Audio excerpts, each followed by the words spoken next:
Hi, I'm Heather Granato. I'm here at Vitafoods Europe in Barcelona and delighted to be sitting down with Nard Clabbers. Nard has extensive experience in the food industry, Nutra, product development, ideation, currently with Brightlands. And I asked Nard to sit down and talk to me a little bit about the 2025 Marketing Benchmark report from B2B. So Nard, thank you so much for taking the time out to chat. Thank you. Thanks for the introduction. Absolutely. So let's start off with, was there anything within this marketing report that you found interesting or surprising? Yes, I wrote some things down, so just to remember it by. I think because it's really marketing, I've never been really in marketing. I mean, I've worked with marketeers a lot, and a lot was about the brand, but also about the difficulty some marketeers found to be creative, basically. Mm-hmm. And that's kind of struck a chord, because I've been in the personalized nutrition field for a very long time. Mm-hmm. And I have myself seen some kind of a switch of a growth from really looking at it from a biological perspective, so really from a nutritional, more science perspective, to now transforming much more into a marketing perspective. Mm-hmm. And it's more about, I think personalization is more about data-driven customer intimacy. And I was thinking about this idea of using creativity, whereas actually I thought it shouldn't really be a goal. It shouldn't be a goal to be created. I think the creativity comes into play when you want to make a connection with the consumer. And that's, I think, where this data-driven consumer intimacy or personalization comes into play. Mm-hmm. It is not so much about creativity, perhaps, that creativity shouldn't perhaps be a goal to strive for, but it should be a goal to strive to understand your consumer and to be able to connect to the consumer and to be able to interact with the consumer. And then creativity becomes much simpler, I think.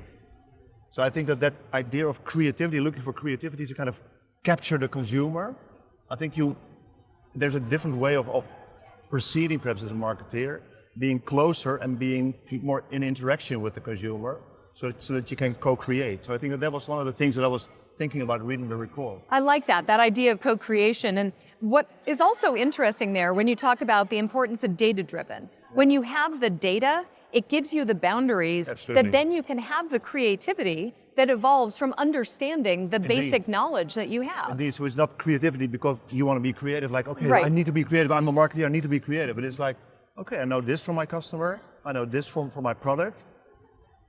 What does it mean for the communication channel that I choose? Mm-hmm. What does it mean for the kind of communication?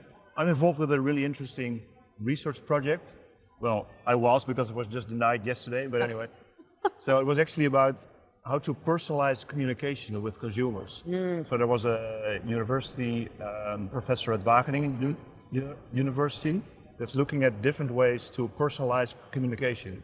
So basically they made an AI bot to personalize a certain text. So they have picked up one text and they can basically rewrite it in different styles. Right. So they, for instance, chose different styles for different newspapers. You see that the information in the text is picked up differently by different people depending on the way it is written. And those kinds of really simple personalization aspects, I think that will be the future. So it's about creativity still. It's about creativity, about knowing who your consumer is, how they can be motivated to change their behavior, and what kind of information, what kind of look and feel that they need to achieve that.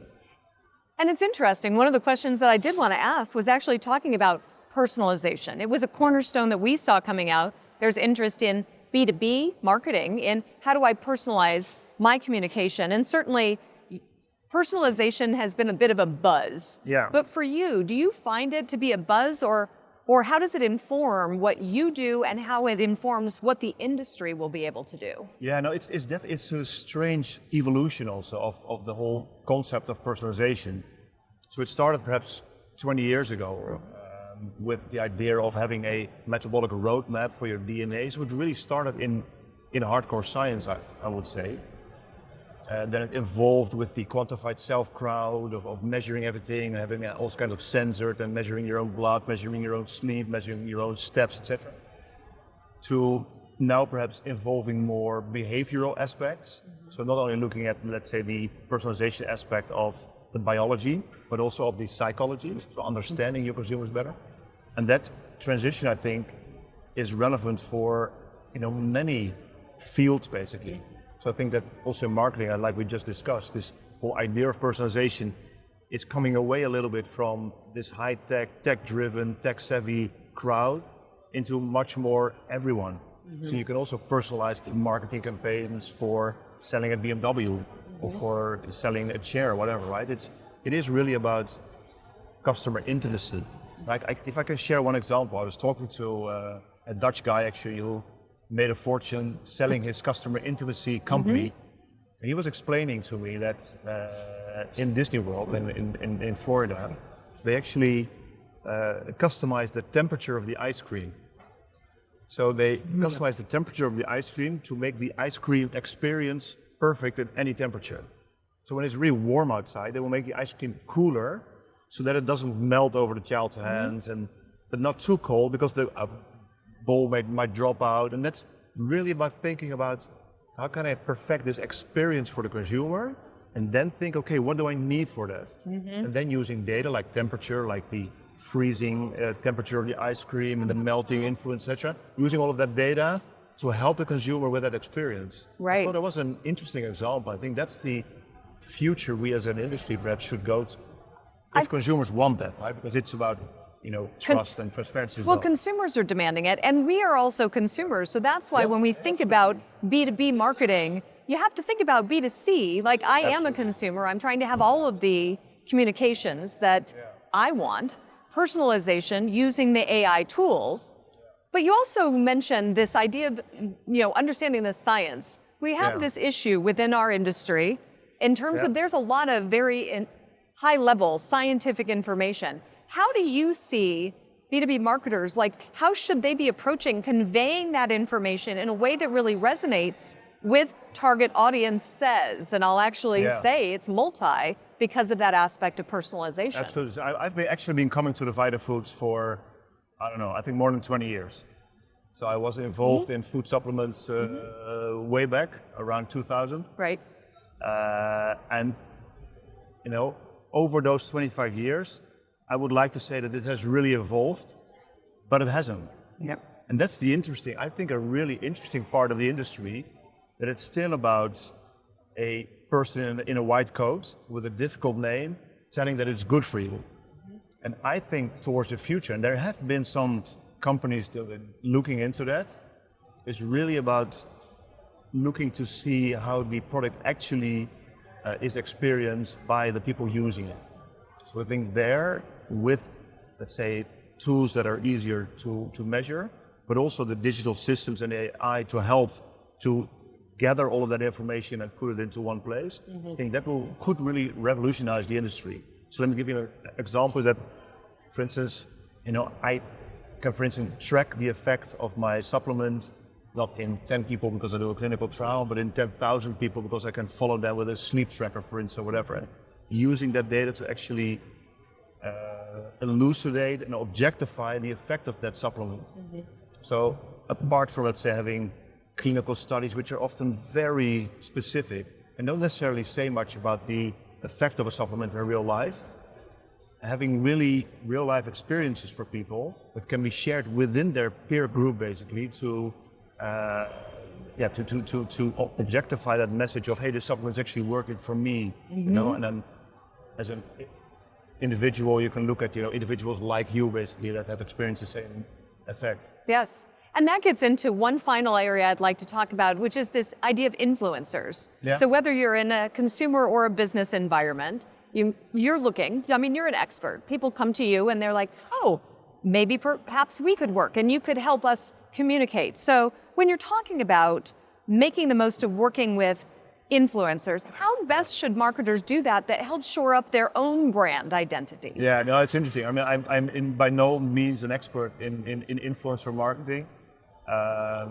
You do obviously see, I'm obviously on social media, and there's this, a lot of my peers basically, so scientists in the field, they are actually being anti-influencers a little bit. So they react to influencers selling bullshit, right? So there's a trend now of, there's a lot of influencers just really having unsubstantiated, unscientific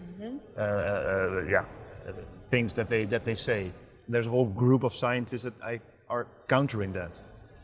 And I think that that must be a phase, and that towards the future, I think that people will need to be able to decide for themselves if it works for them, or to have some kind of an objective measure in someone that looks like them.